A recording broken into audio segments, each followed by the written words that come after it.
Վաղուց արդեն սկսվել է արհեստական արգանդ զարգացնելու ուղղությամբ աշխատանքները։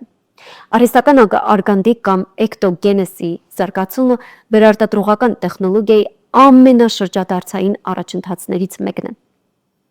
Արհեստական արգանդը սարք կամ համակարգ է, որը կարող է աջակցել սաղմի աճին և զարգացմանը մարդու արգանդից դուրս։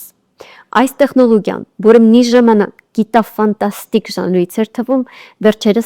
վերջին տարիներին Միացյալ Նահանգներում զգալի առաջընթաց է գրանցել։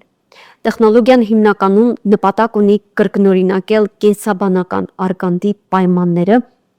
ապահովելով թթվածին, սննդանյութեր և համապատասխան ֆիզիկական և կենսաքիմիական միջավայր պտղի աճի համար։ Վերջին տարիներին տեխնոլոգիան հասել է այն աստիճանի, որ հետազոտողները մի քանի շաբաթ շարունակ արհեստական արգանդում հաջողությամբ աճեցրել են գառան պտուղ։ Այս փորձերը ներառում են կենսապայուսակներ լցված ամնիոտիկ հեղուկով և միացված մեքենաների հետ, որոնք հեշտացնում են սննդանյութերի և թափոնների փոխանակումը, սերտորեն ընդօրինակելով արգանդի բնական միջավայրը։ Մի քանի տասնամյակից ես անձամբ ակնկալում եմ, որ տեխնոլոգիան այնքան կզարգանա, որ մենք կտեսնենք արհեստական արգանդում ծնված առաջին երեխային։